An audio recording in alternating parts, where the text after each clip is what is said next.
So this boy gave me this jacket, and my first intention was just like, oh, like this is a really dope jacket. Like I kind of want to keep it. So he kept bugging me. He's like, where's my jacket? Where's my jacket? And I'm like, you know what? I'm working on it. Like I'm doing something to it at home. Literally right after that, I took a trip to California to visit some family. So I went over there and I saw this one dude had on this jean jacket that was just decked out. And I'm like, I can do that. I went to go pick up some patches from Venice Beach, picked up some paint from this art store, and I went to my cousin's crib and I was painting in his car this jean jacket. Came back home and everybody's going crazy about it. You were not thinking about the whole Kim Products brand from the start. It just was a side thing. Exactly. It was really my side hustle. Yeah. Super my side hustle. Like the first jacket I did, like I never charged my friend for that. Like it was fun for me, you know what I'm saying? Like I never really cared about the money.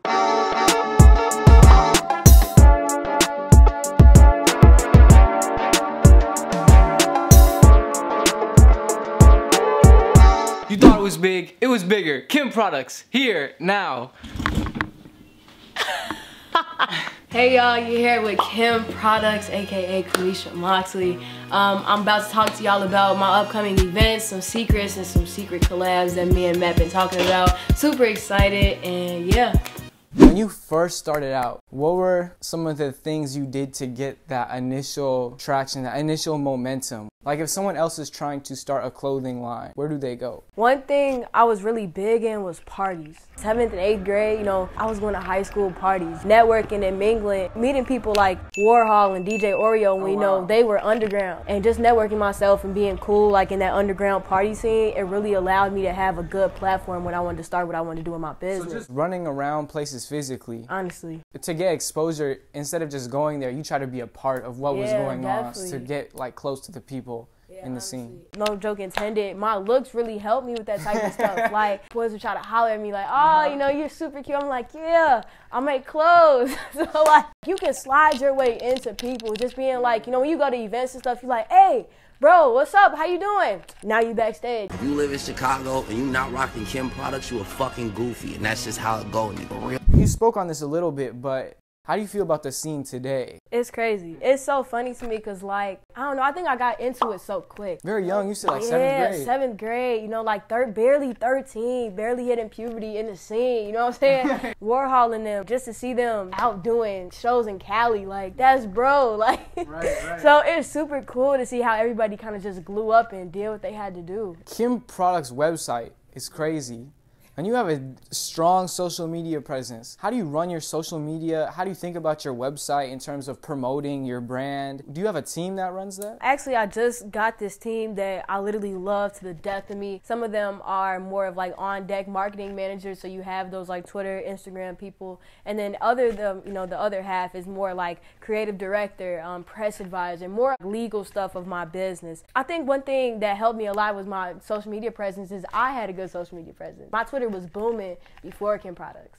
Okay. You know, my Instagram was going up before Kim Products. Just using your own personality to promote the Kim Products brand. All of it, That's dope. When I first did my brand, I specialized in painted jean jackets. So that was really like the only thing I kind of wanted to do. I never really intended to start a brand, to be completely honest. So this boy gave me this jacket, and my first intention was just like, oh, like this is a really dope jacket. Like I kind of want to keep it. So he kept bugging me. He's like, where's my jacket? Where's my jacket? And I'm like, you know what? I'm working on it. Like, I'm doing something to it at home. Literally right after that, I took a trip to California to visit some family. So I went over there and I saw this one dude had on this jean jacket that was just decked out. And I'm like, I can do that. I went to go pick up some patches from Venice Beach, picked up some paint from this art store, and I went to my cousin's crib and I was painting in his car this jean jacket. Came back home and everybody's going crazy about it. You were not thinking about the whole Kim Products brand from the start. It just was a side thing. Exactly. It was really my side hustle. Yeah. Super my side hustle. Like the first jacket I did, like I never charged my friend for that. Like it was fun for me, you know what I'm saying? I never really cared about the money. That's really crazy because you'll see some of the biggest brands all started out just as a side hustle. You were just painting some jean jackets and then you realize, oh, people really like this. Exactly. So that's where it transfers. Maybe I start, you know, giving myself credit, putting my name on it. That's exactly where my logo came from. So once people would be like, oh, like I see the logo, that's a Kim jacket, people started just falling in love with my logo. Then I transferred to doing t-shirts of just my logo and like simple stuff of like just like pushing out, you know, my brand as in general. Like I started to get serious about it. So that's when I did the one big ass photo shoot. That's the only name I call it. But I had like 30 something models. Ooh, talk about how did you find the models? Where did you go out to? What I did was I created this little like flyer and I'm like, hey, I'm having one big ass photo shoot. And if you want to be in it, email me 2 pictures, your headshot and your number. So basically I got over like 200 emails of people that I'm really cool with now. You know, you ever heard DJ Ken Retro was my first email. Retro! Yes, was my first email. How big were you before you started the website? Like, why did you decide to start the website when you did? I started the website shortly after that one big ass photo shoot. One of my models actually from that shoot went home and redid everything she saw from my shoot. So once I saw that happen, I'm like, okay, I gotta work harder. I'm not doing the right thing if someone's able to just, you know, push just around and imitate my clothes so easily. She was just really on her grind with it. I have to give her credit. Like, she would get stuff that she saw from my brand, put her name on it, you know, put it out there, and people would be like, ah, like crazy for it and shit. And I'm like, that, like, I can't, like, I put that in your head type shit.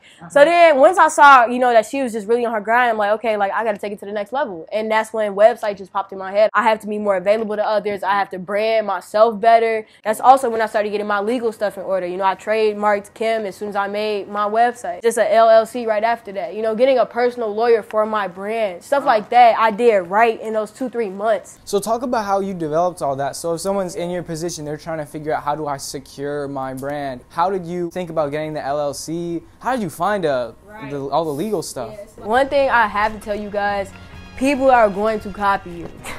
Period. There's going to be somebody out here that you're like, wow, like they really got that for me. And that's okay. I promise you, do not let that break you. You're the creator of that. So just go 10 times as harder. As soon as I had that whole situation, I kind of talked to my parents about it at first. And I just got super serious about it. I did my own research, just looking up LLCs, what an LLC was. They're actually really cheap now. My neighbor was a lawyer and I talked to him about it. I'm like, hey, I have some legal stuff that I want to handle. Like, is there any way you could help me? He looked over contracts with me that I had with people. He put me in the whole trademarking system, distinguished what I could get trademarked and what I couldn't. And it took us like less than an hour. And less than an hour after that, my whole brand changed. The website, how was that actually? I made that from scratch. So I'm using like different templates, certain different codes that I was learning from other people to do like special enhancements. Some of that stuff that you see on Kim Products is kind of like simple, you know, professional layout, but then there's other stuff that, you know, I personally put those codes in. So I did that website myself. It took me around 2 to 3 weeks to do it. I would come home, put homework aside, and I would work on that website from like 4 o'clock to like 10. Every single night, you know, adding pictures, editing the pictures myself. That was my baby at the time. That URL, I paid for it from, I think, like babysitting money or something. Even on social media, I hyped it up. You know, I did like a website preview. And even now, I pretty much handle my website all on my own. What do you think is the most important part about building your brand for you personally? There's so many components to it. There's different stages to building a brand. So like when you first start, the most important thing is definitely just making connections. Once you're kind of like in the game, you have to maintain that. Just really keep with the consistency. I would consider myself pretty established in Chicago right now. So I think my most important part is staying consistent and just giving Chicago, you know, something new, refreshing, you know, that I have been doing in the past that they kind of know me for. So consistent with keeping clothes out, investing in Chicago's youth, it's really key once you're like in the position that I am with my business. What does the process look like when you have just an idea for new clothes, all the way till it's on sale, either in a pop-up shop or online or wherever? It starts off with just like a doodle or literally an idea. And then it's kind of thinking about like, okay, where am I going to put this in terms of like social media? When am I going to put it out? What am I going to use it for? You know, there's certain designs that like I'll make like a year ago that I'm like, wow, let's see, Hood Ass art show's coming up, let me use it for that. Really bring my designs out at certain points to the point where it's like a good business decision, not even just creative decision. The butterfly effect, that was crazy. And it made a lot of noise in the shop. I remember people from everywhere just posting a lot of stuff about it. People that I didn't even know knew about you. People that probably didn't know about you until the event, and then they found out. And you did this crazy thing where you put this feeling of missing out into people.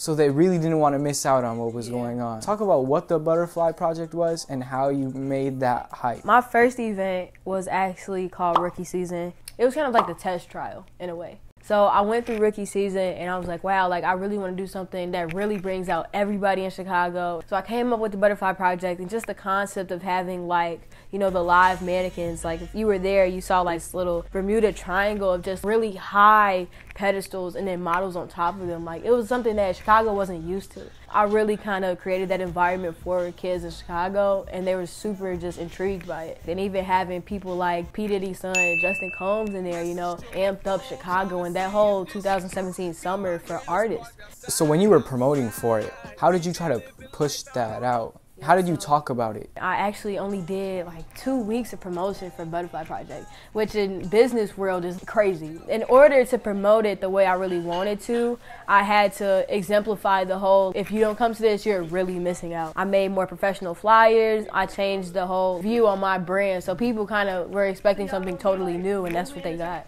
Did you design those flyers yourself? Oh, so actually, huge shout out to my graphic designer, Erica East. And then I try to perfect that concept by adding what I think will help convey the idea that we're trying to give off better. I don't even know. Me and her were working on those flyers for about probably a month before the event. How did you find the venue? Another shout out to Manny Stewart. I went to a Fresh Empire event, one of their team parties that promotes, you know, just non-smoking and non-tobacco use. He actually pulled me aside and he's like, hey, like, can you guys come on stage? Like, you guys look, you know, really cool. You're exemplifying everything that we want for this party. So me and my friends kind of just hopped on stage. We kind of grabbed the mic and was just like, oh, like teeing up with them. And after that, me and him just became really good business partners and friends.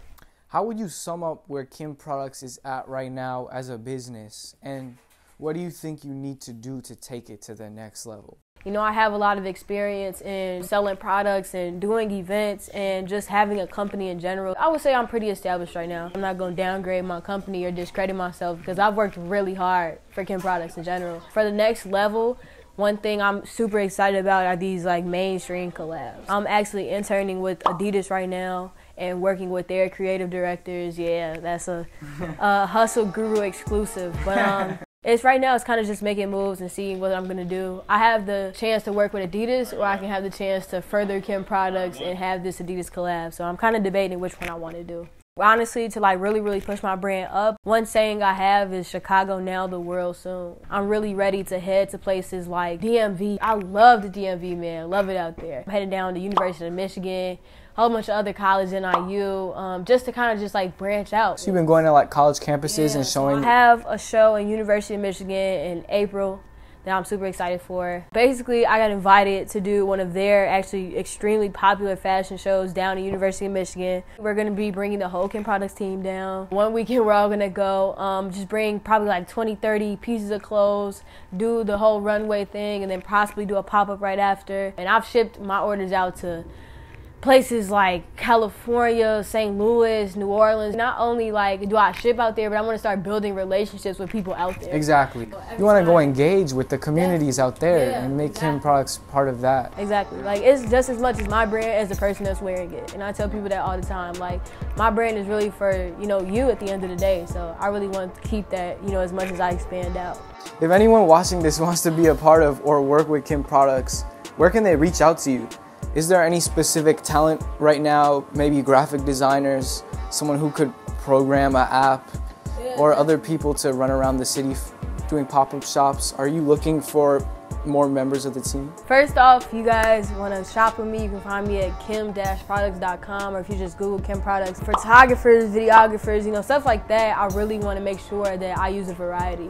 You know, I kind of have like my comfort people, but I know there's a lot of people in Chicago that need that extra exposure and that need that brand to like, you know, kind of pull them in and really like, you know, go through the motions with them. So I'm definitely available to do that. If you anyone any advice, you know, stuff like that, like I've had people all the time that really just want guidance, you know, making a living off of it. Like, yeah, it's fun, it's cool, but at the end of the day, you know, people do have to make a living off of it.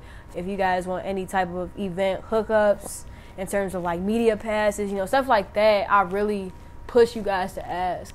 Because at the end of the day, that's what got me where I am. So if you go to kim-products.com/contact, that's the best way to reach me. I check that email probably 2-3 times a day. So So yeah, definitely go through me through there. There you go. There you go. So now from here, the rest of what I gotta do is just get a lot of cool footage of Kim product stuff. The sketchbook, some of those shirts. Are you still doing the commercial on Friday? Oh yeah, this is gonna be good. This is gonna be good.